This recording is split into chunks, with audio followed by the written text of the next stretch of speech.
বন্ধুরা, তোমরা সবাই কেমন আছো? আশা করি ভালো আছো, সুস্থ আছো। তো আমিও ভালো আছি।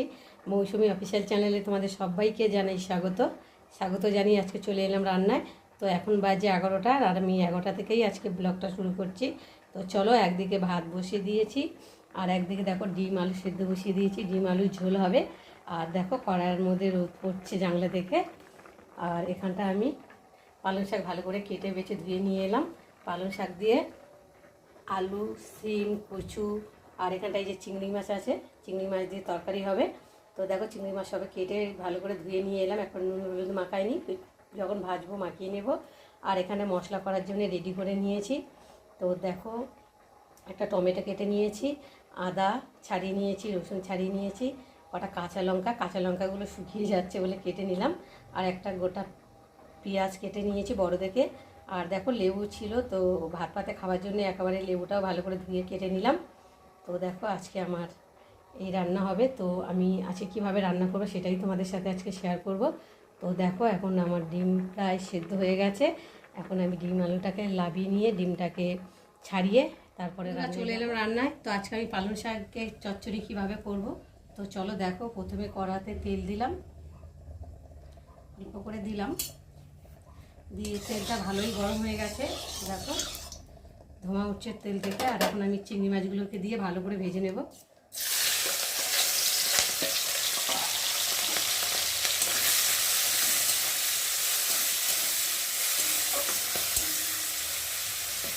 দেখো চিংড়ি মাছগুলো ভালো করে ভেজে নিয়েছি। আর এখন আমি চিংড়ি মাছগুলোকে তুলে নেব।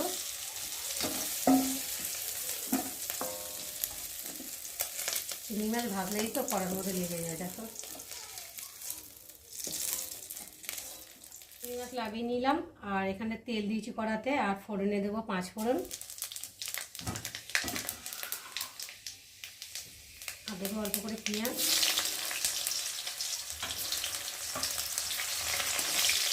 ফোড়নটা একটু ভালো করে ভেজে নেব।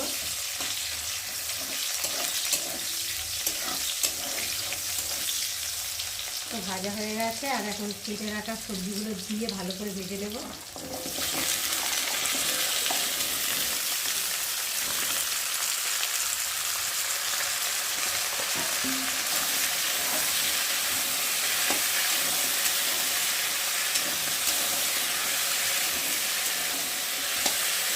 দেখো সবজিটা কষানো হয়ে গেছে। আর এখন আমি পরিমাণ মতো নুন দেব, লঙ্কার গুঁড়ো, হলুদ গুঁড়ো, আর দেবো আদা বাটা, জিরে বাটা, আর কটা দেবো কাঁচা লঙ্কা দিয়ে একটু ভালো করে কষিয়ে নেব।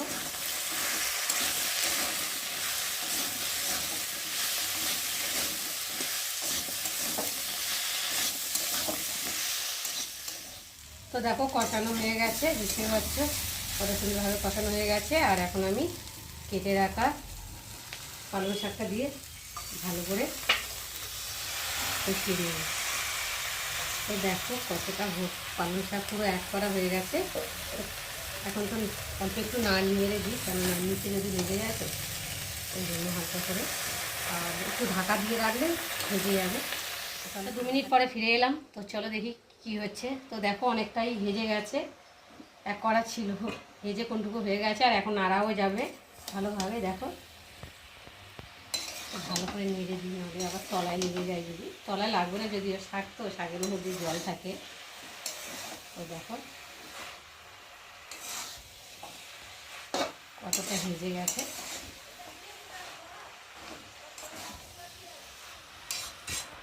আর এখন আমি ভেজে রাখা চিংড়ি মাছগুলোকেও একসাথে দিয়ে দেবো।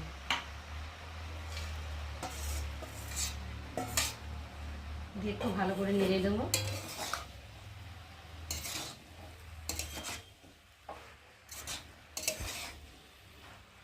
অনেকটাই এবার শাক কম লাগবে। দেখো ভালোভাবে কষানো হয়ে গেছে, দেখতে পাচ্ছ। আর অনেকটাই সেদ্ধ হয়ে গেছে আলু কচুগুলো। দেখো তবু কচু তো, আর একটু অল্প করে জল দিতে হবে। দেখো অনেকটাই সেদ্ধ হয়ে গেছে, হালকা করে একটু অল্প করে জল দেবো, একটু বেশি দেবো না, একটু দেবো।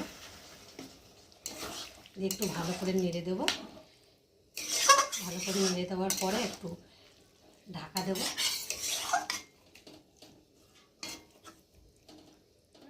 পালং শাকের চচ্চড়ি রেডি হয়ে গেছে, দেখতেই পাচ্ছ। তো কেমন লাগলো তোমরা কিন্তু অবশ্যই কমেন্ট করবে, আর তোমরা এরকম করে খাও কি না সেটাও আমাকে জানাবে। তো দেখো আমি তো এরকম করে বানাই, খেতে ভীষণ ভালো লাগে। তোমরা এইভাবে বানিয়ে খেয়ে দেখো, ভীষণ ভালো লাগবে। আর দেখো চচ্চড়িটা বানানো কত সুন্দর হয়ে গেছে। আর এখন নামার আগে আমি একটু স্বাদ অনুযায়ী চিনি দেবো। চিনি দিলে স্বাদটা একটু বাড়ে আর কালারটাও সুন্দর হয়। তো দেখো আর একটু ভালো করে নেড়ে তারপর আমি লাগিয়ে নেব। তো বন্ধুরা, আমার যদি পালং শাকের চচ্চড়িটা রেসিপি তোমাদের ভালো লেগে থাকে তো অবশ্যই একটা লাইক কমেন্ট শেয়ার করো। আর আমার চ্যানেলে যদি তোমরা কেউ নতুন হয়ে থাকো তো চ্যানেলটাকে সাবস্ক্রাইব করে দিও। তো দেখো আমার রেডি হয়ে গেছে, আর এখন আমি নামিয়ে নেব। আর তোমরা এইদিকে চ্যানেলটাকে সাবস্ক্রাইব করতে থাকো, আর আমি এদিকে তরকারিটাকে ঢালতে থাকি। তো চলো, আবার তোমাদের সঙ্গে দেখা হবে পরের ভিডিওতে। ততক্ষণ তোমরা তোমাদের খেয়াল রেখো।